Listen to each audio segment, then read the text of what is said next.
Okay, so have you ever been talking to someone and you just get the feeling they aren't really listening? Oh, yeah, all the time. Happens to all of us, Yeah. right?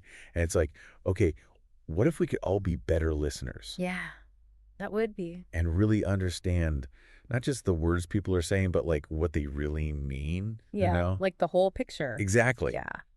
So that's what we're diving into today. It's all about becoming a master listener. Cool. And we've got these 7 strategies that we're going to break down. Wow.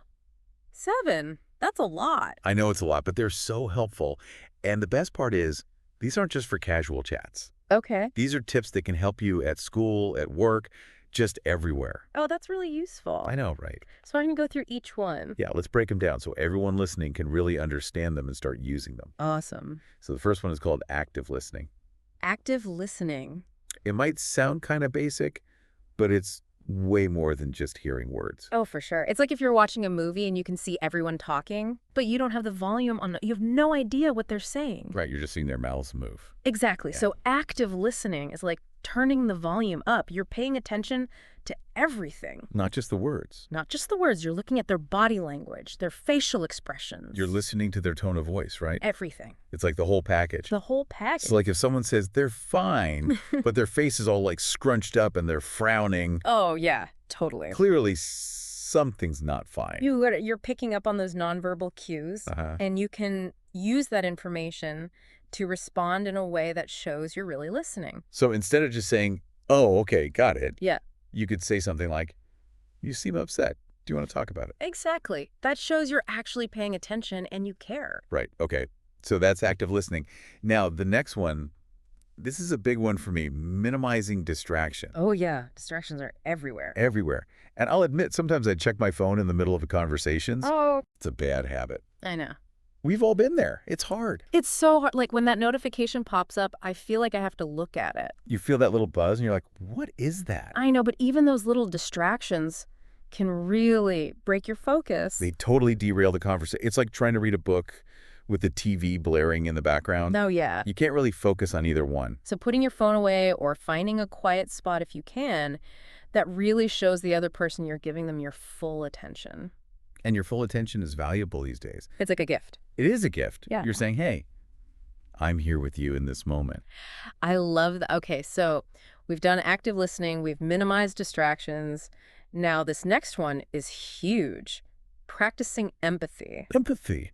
This one's important. So what does that even mean? Yeah, empathy. It's basically trying to see things from the other person's point of view. Okay. Imagine stepping into their shoes and feeling what they're feeling. Oh, wow. It doesn't mean you have to agree with them, Right. but you try to understand their perspective. Okay, so if my friend's upset because they didn't get the job they really wanted, Right. empathy isn't saying, oh, well, maybe next time. Mm-hmm.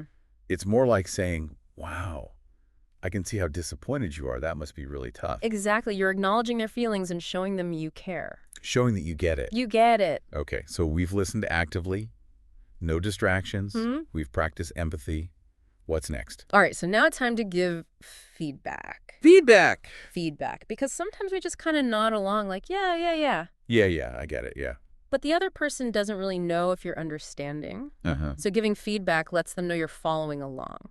So it could be as simple as saying, I see, or that makes sense. Yeah, simple things like that. Or you can ask a clarifying question. Like, can you explain that again? Exactly. Okay. And, it's okay to respectfully disagree. Wait, disagreeing can be feedback? Totally. It shows you're engaged and you're thinking critically about what they're saying. You could say something like, I hear what you're saying, but I'm not sure I agree. Yeah. Can you tell me more about why you think that? Wow. Okay, so it's not just about agreeing. It's about showing that you're really listening Yeah. and thinking about what they're saying. Exactly. It keeps the conversation going. It's a two-way street. It's not just one person talking and the other person zoning out. Right. And that brings us to our next strategy. Okay. Being patient and open-minded. Well, being patient. Patient. Have you ever noticed how often people interrupt each other? Oh my gosh, all the time. All the time. It's like they're just waiting for their turn to talk. They're not even listening. Right. They've already got their response ready to go. It's so frustrating. But if you can be patient and just let the person finish their thought, you might be surprised by what you learn. You might learn something It new. might change your mind. And being open-minded, that means you're willing to consider different perspectives. Even if you don't agree at first. Okay, that's a good one. That's a good reminder for me. It's important. So what's next? Okay, this one is super helpful for remembering what you've heard.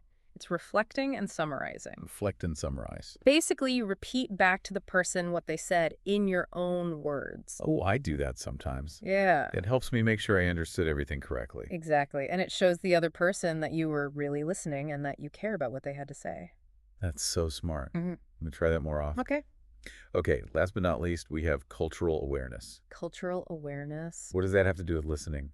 Well, communication styles can be very different depending on someone's cultural background. Mm-hmm.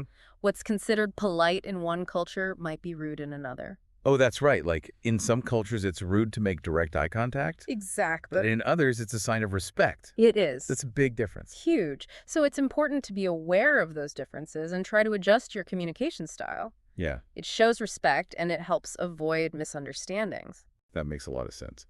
Okay, so we've covered all 7 strategies for becoming a master listener: active listening, Minimizing distractions, practicing empathy, providing feedback, being patient and open-minded, reflecting and summarizing. and developing cultural awareness. That's all 7.